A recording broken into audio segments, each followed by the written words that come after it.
war a déglu son opposition. mais et la société civile qui émet des critiques.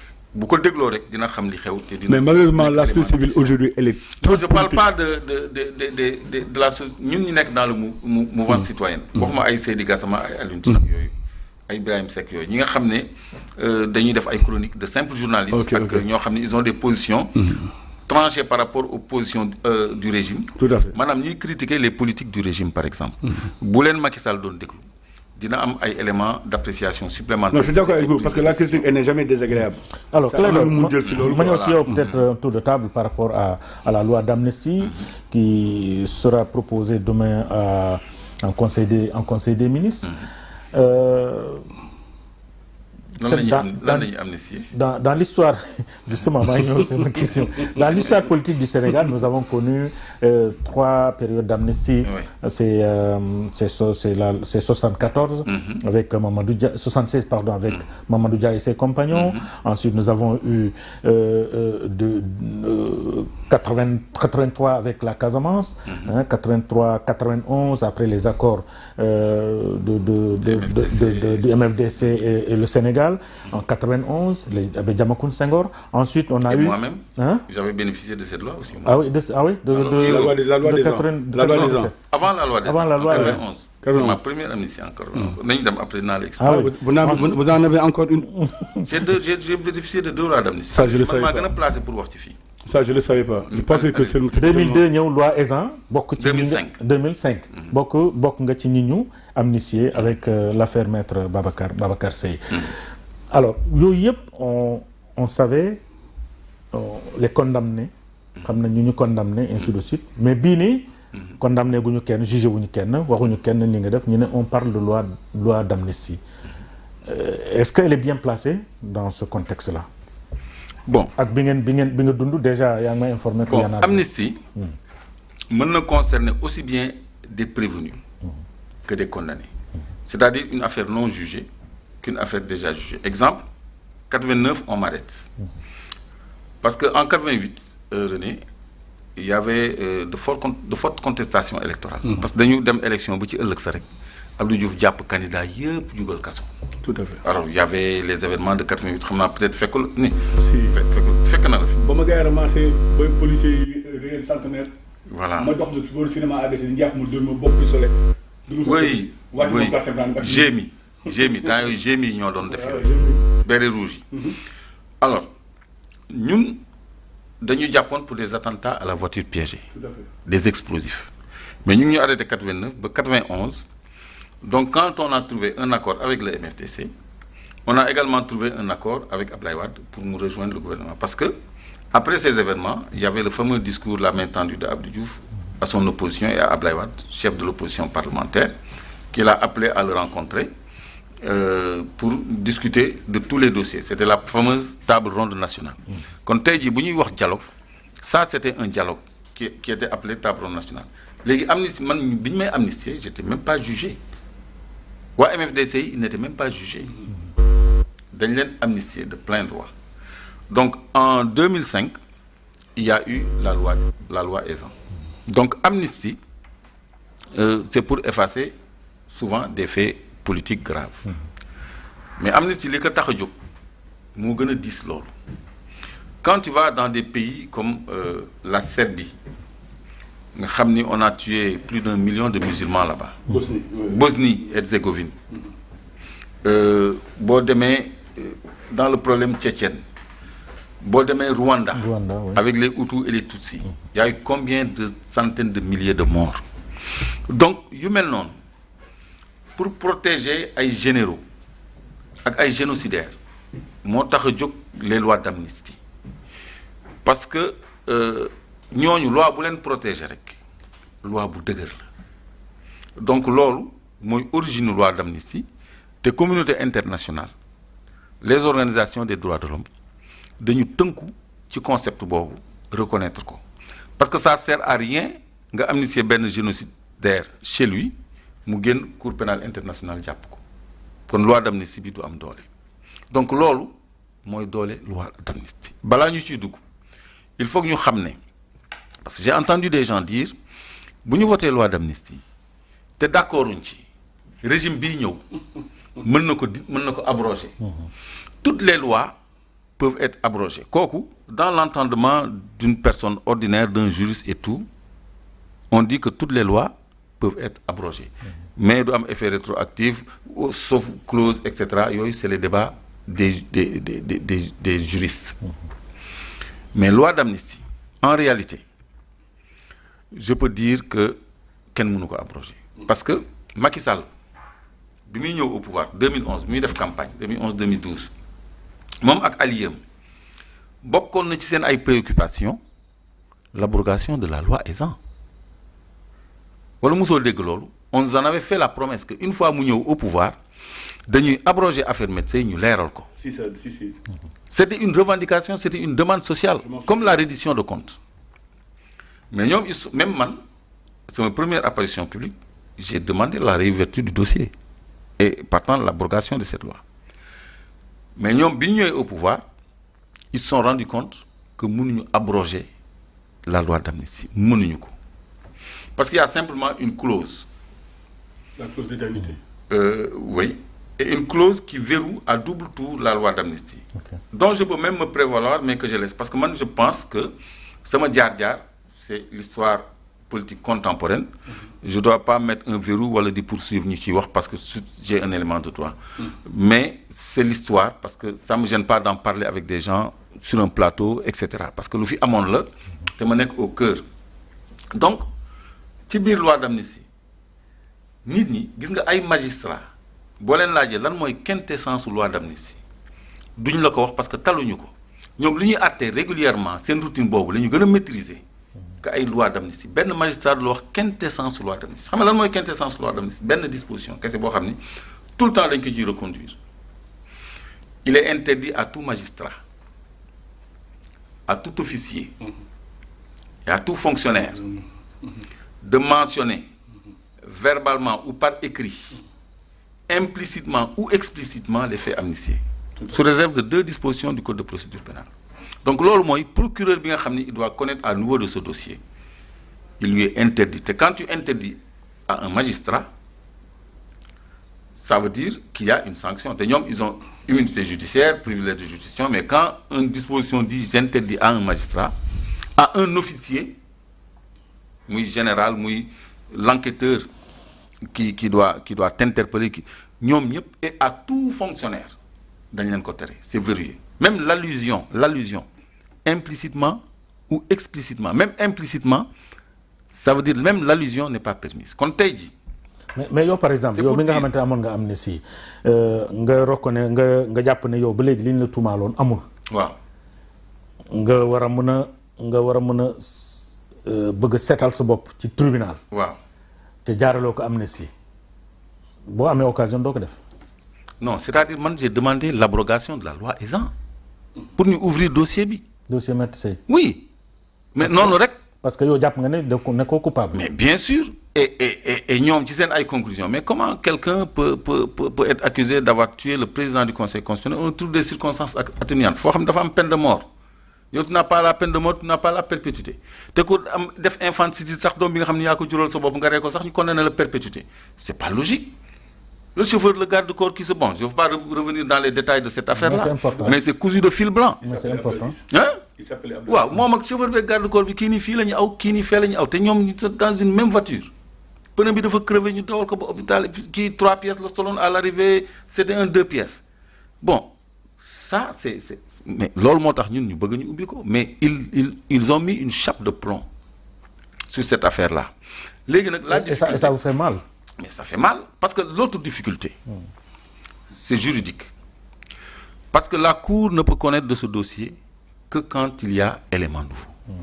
Parce que moi des juristes sont venus me dire et puis des juristes importants qui avaient la main dans l'appareil du pouvoir booy tegal lii ci suuf parce que lii même bu ñu ko abrogé tu peux pas avoir gain de cause. Tu sais pourquoi?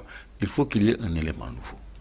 Et comme la piste PS avait été évoquée et la piste PDS, bon, maa ngi guddal parenthèse bien. Non, allez-y. Donc la Cour ne peut plus connaître de la piste PS et de la piste PDS alors qu'il n'y en a pas une autre.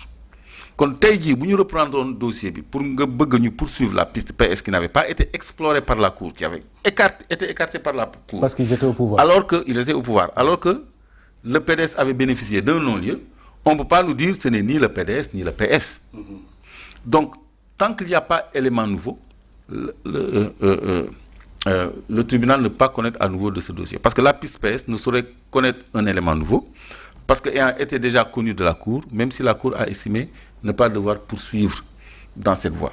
Quand Taïdi, si nous avons un dossier, on m'explique carrément que amul moyen de nous remettre sur la table. Donc ça a été verrouillé à double tour. D'abord par l'amnistie et ensuite par l'impossibilité à une Cour de connaître à nouveau des deux pistes qui sont les seules deux pistes à explorer. Légui, pour conclusion, c'était une parenthèse qui était très large. C'est pour dire que la loi d'amnistie, si on a voté, on ne peut plus revenir dessus. Quelle que soit par ailleurs la volonté et l'intention de l'équipe future qui va venir. Même s'ils disent on abroge. Amnistie bi, à deux niveaux. C'est d'abord les crimes mais également de l'autre côté, il y a les crimes économiques. Est-ce que le livre de Forum a beaucoup de loi d'amnistie? Non, René Pierre me rassure. Non, ça non, je me poser question. Est-ce que parce que war na mën a leer ci bopp sénégalais parce que tey non dama bëggoon dem si yow nga répondre parce que temps bi moo ñu xoj non temps bi moo ñu xoj parce que on n'a que 2 minutes loolu moo tax ma bëgg vraiment on a gaspillé le temps alors légui René Pierre il a dit non quand tu as évoqué les crimes économiques j'espère que ce sera pas le cas. Parce que amna ben boy APR bu ma doon débattre tey moom il écarte les crimes économiques pour ñu boole ko ci mesure amnistie bi et c'est un peu ça la crainte de beaucoup de gens qui sont contre les mesures d'amnistie. Donc léegi amnistie bi su fekkee ni ce qui s'est passé de 2021 à 2024 le concernait loolu dafay def polémique parce que li ko waroon a jiitu moo doon le président Macky Sall recevoir les familles des victimes d'abord parce que communication de crise ak communication sociale ak perception bi ngay wax dafa am solo. Mais bu ñu amnistier lii sans enquête parce que l'affaire Maître a été connue de la justice. On nous a jugés, on nous a condamnés. C'est après qu'une amnistie a été votée. Mais lii xew 2021 ba léegi il y a aucune lumière qui a été faite. Alors qu'il y a des faits graves pour lesquels les gens réclament justice. Il y a des dossiers qui sont montés. Légui lolu bu fekkene dañ koy effacer sans enquête préalable parce que gis nañu Afrique du Sud commission vérité et réconciliation. Donc il faut qu'on sache commission vérité et réconciliation. Voilà, parce que il faut que la vérité précède. Lolu buñ ko évoquer rek et puis le représentant de l'Église aussi, je vais le citer encore, il a dit la vérité rend libre. Oui, c'est important. C'est dans l'évangile Saint-Matthieu chapitre 8. Il l'a cité, oui. La vérité rend libre. Justement, est-ce que c'est aujourd'hui, parce que tu as les gars crainte d'abord les familles des victimes, c'est vrai qu'il y a eu des victimes ailleurs, une loi d'amnistie, mais il y a eu souvent ces commissions vérité, mais également nous recevoir les familles des victimes. Mais le lieu de Kibé, est-ce que tu loi d'amnistie, les crimes économiques, je fais allusion aujourd'hui au rapport Covid, les fonds force Covid. Non, moi, je me très sincèrement. On a moins de 2 minutes. Ça, je me très sincèrement. C'est-à-dire que, il a dit amnistie. J'en sais beaucoup de choses sur l'amnistie. C'est-à-dire que, comme en Angleterre, la constitution est unwritten. Elle n'est pas écrite. C'est comme l'Israël. C'est-à-dire que c'est le juge qui crée les propres lois. Taïfi, lui, on ne peut plus en revenir en arrière. Mais c'est-à-dire que les crimes économiques. Mais imagine la dame qui se lève à 3h du matin, qui quitte Yembel. Di ñëw Dakar di bale ay bureau di nettoyer ni dégg ay milliards ont été volés. Moi je pense qu'en tant que citoyen c'est pas le René de la préoccupation, c'est le René citoyen sénégalais. Parce que moi avant je suis président du mouvement pour la défense de la République. On a une obligation morale de réveiller les consciences endormies et de protéger les consciences non corrompues. Aujourd'hui il faut que la lumière soit faite sur ces crimes économiques. Tout à fait. C'est absolument important. C'est-à-dire que quand on parle de mort je souhaitons benn Sénégalais mu dee si anam yooyu.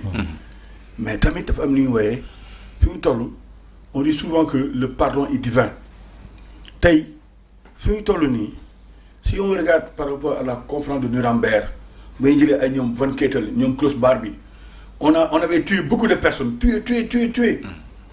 France di tué les gens qui li ñu wooyee les collabos qui ont collaboré avec Hitler rey leen mais ba ñu xoolee on est en train de perdre suñu ay waa dëkk si la gars yi commencé ni géem a créer benn réconciliation et vérité et la même chose s'est passée en Afrique du Sud avec Fred de Clercq.